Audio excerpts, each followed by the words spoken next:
नमस्कार दोस्तों, हमारी आज की कहानी का नाम है गहने। वैशाली बोली, भैया ये सामान मेरे कमरे में रख दो। वैशाली की सास बोली, अरे बहू, तुम मेरे कमरे का सामान अपने कमरे में क्यों रख रही हो? माँ जी, वो कल आपके कमरे में रंग करना है, इसलिए मैं आपके कमरे का सामान अपने कमरे में रखवा रही हूँ, ताकि आपके कमरे का सामान गंदा ना हो। बहू, मैं अपने कमरे का सामान यहीं अपने कमरे के साइड में रखवा लूँगी। तुम जाओ और रात के खाने की तैयारी करो, इधर मैं देख लूँगी और अपने कमरे का सामान भी रखवा लूँगी। ठीक है माँ जी, और वहाँ से चली गई। चित्रा जी ने अपने कमरे का सामान अपने ही कमरे के कोने में रखवा लिया और ऊपर से चादर ढक दी। अगले दिन रंग वालों ने चित्रा जी के कमरे में रंग कर दिया।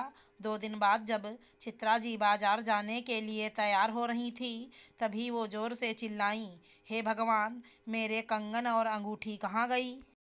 मैंने तो यहीं रखी थी। चित्रा जी के चिल्लाने की आवाज़ सुनकर वैशाली भी वहां दौड़ती हुई आ गई और बोली, क्या हुआ माँ जी? बहू, मुझे मेरे कंगन और अंगूठी नहीं मिल रहे। मैंने यहीं अलमारी में रखे थे। माँ जी, यहीं आपकी अलमारी में ही होंगे, मिल जाएंगे। आप चिंता ना करो, मैं देखती हूँ।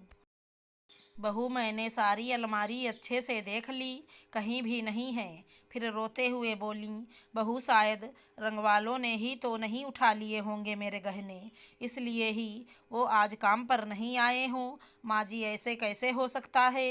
वो रंगवाले आपके गहने नहीं चुरा सकते, क्योंकि वो लोग घर घर जाकर काम करते हैं, और अगर वो ऐसा करेंगे तो उन्हें कोई भी रंग करने के लिए नहीं बुलाएगा। और फिर वो लोग यहीं के तो लोकल हैं। बहू, तुम्हें नहीं पता, उन्होंने ही मेरे गहने चुराए हैं। ये आप क्या कह रही हैं माँ जी? उन्होंने तो आपको पहले ही बता दिया था कि वो लोग आज छुट्टी करेंगे। माँ जी, क्या पता पापा जी ने आपके गहने उठा लिए हो। बहू, तुम्हें तो पता ही है कि वो दफ्तर के काम से 2 दिन पहले ही दिल्ली चले गए थे, तो फिर वो मेरे कंगन और अंगूठी क्यों उठाएंगे? पर माँ जी, एक बार पूछ लेने में क्या बुराई है?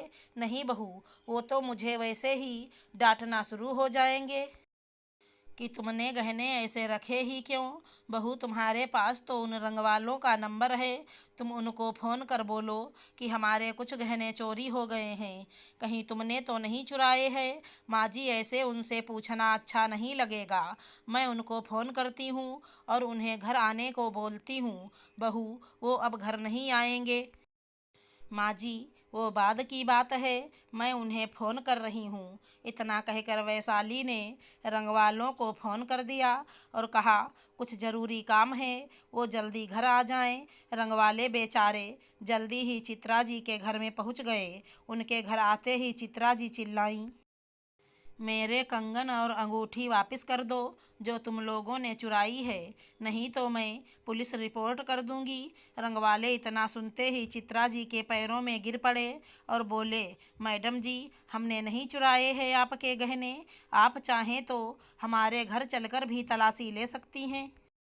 चित्रा जी बोली, मेरे गहने वापस कर दो, मैं तुम्हें कुछ नहीं बोलूँगी। रंगवाले बोले, मैडम जी, हम अपने बच्चों की कसम खाकर कहते हैं कि हमने आपके गहने नहीं चुराए हैं। आप चाहें तो पुलिस में रिपोर्ट दर्ज करवा सकती हैं। उनकी बातें सुनकर चित्रा जी ने उन्हें घर भेज दिया और कहा, सोच लेना, मेरे गहने वापस कर देना, नहीं तो पुलिस खुद निकलवा लेगी। चित्रा जी ने रंगवालों को तो घर भेज दिया और सोचा कि उनके कहने से तो लग रहा था कि उन्होंने गहने नहीं चुराए हैं, कहीं गहने बहू ने तो नहीं चुरा लिए। चित्रा जी ने कहा, बहू, रंगवालों की बातों से तो लग रहा था कि उन्होंने गहने नहीं चुराए हैं, कहीं गहने तुमने तो नहीं चुरा लिए। इतना सुनते ही वैशाली के होश उड़ गए। वो बोली, माँ जी, मैं क्यों आपके गहने चुराऊंगी भला?